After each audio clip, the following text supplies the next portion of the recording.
Welcome to episode 47 of the Becoming Mind Strong podcast. And in this episode, we're talking about healthy eating versus eating for weight loss. Are they the same thing or do they have two totally different definitions? Check it out.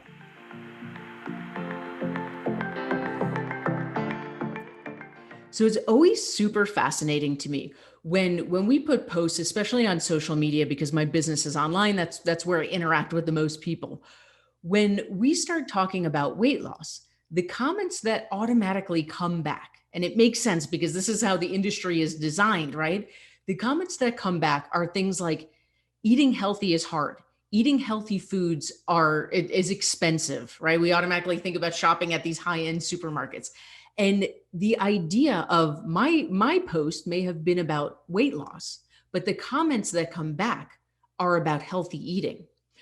And oftentimes when I introduce this concept to people, they're shocked when I tell them, here's the truth bomb, that weight loss and healthy eating have nothing to do with each other. They are two different conversations. If you listen to the earlier podcast episode this season about gym equipment, we said the idea that car seat covers serve a purpose, but it's not to make your car go faster. It's the same conversation here. Having a conversation about how to lose weight has nothing to do with having a conversation about how to eat healthier. Now, in an ideal world, what we're looking to do is blend the two. We want to learn how to lose weight while eating healthy the majority of the time.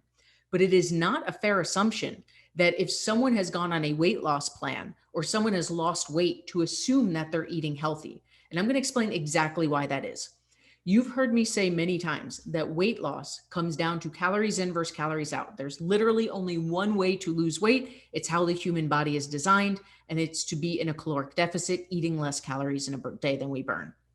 So back when I taught middle school, if you've ever been around middle schoolers, that anytime you say a statement, they come in with the what ifs. Well, what if this, right? And I actually love those games because I tend to think like a like a 12-year-old boy sometimes.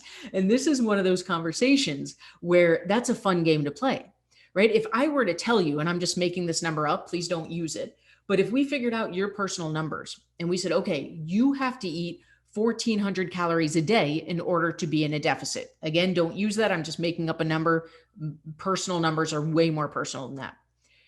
Well, the what if question is, well, what if I ate nothing but Krispy Kreme donuts, but I stayed under 1,400 calories a day? Would I lose weight? And the answer, to many people's surprise, the answer is yes. A caloric deficit is a caloric deficit. You would lose weight as long as you're in that deficit, no matter what you're eating. Now, the problem is you would never get to the place where you can actually show off your new body because you'd be dead. That is a terrible thing. And we obviously want to avoid that. And the reason is, are Krispy Kreme donuts the most nutritious choice? Unfortunately, in Rachel's ideal world, the answer would be yes. In the world in which we live, the answer is no. When we talk about healthy eating, we're talking about something called micronutrients. You've heard me talk about macronutrients. These are micros. I personally do not track micros. I don't have my clients within my company track micronutrients. But what we're talking about are micronutrients, which are vitamins and minerals. If you've hung out with me before, you know that I am a huge fan of not labeling food. We do not use the terms good, bad, allowed, not allowed.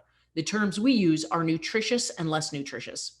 So the foods that we used to label good tend to be the foods that are higher in micronutrients. That's why we call them more nutritious. A nutritious food has more vitamins and minerals. It has more micronutrients.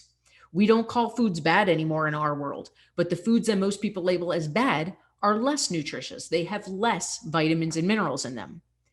Now, where our concept at Mind Strong blows people's minds sometimes is that we're so used to coaches saying you can only eat clean, you can only eat good foods, there's no eating bad foods.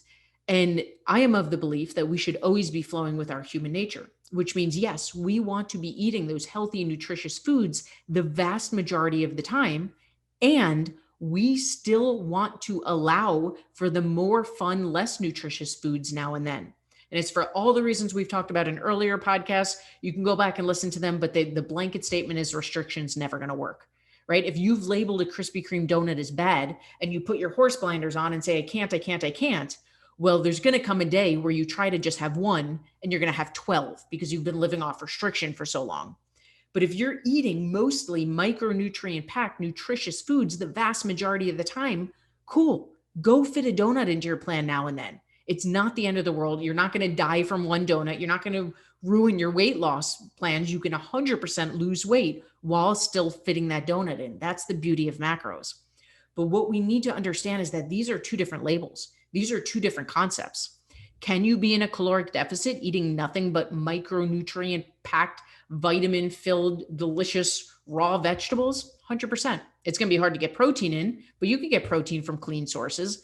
If your moral belief, if your way of living says that you only want to eat quote unquote clean, healthy, nutritious foods, you can 100% do it and lose weight.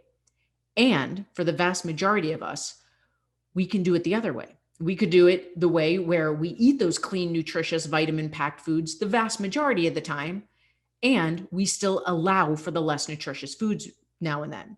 Now, at the other extreme, you technically could do it the polar opposite. You technically could be in a caloric deficit eating nothing but non-nutritious foods that have nothing but carbs, fat, protein, and sugar, but very little vitamins and minerals. The problem is your body's going to shut down, right? It's not a healthy way to live. You're going to have all kinds of dis-ease. That's where that word comes from. Disease is dis-ease in your body.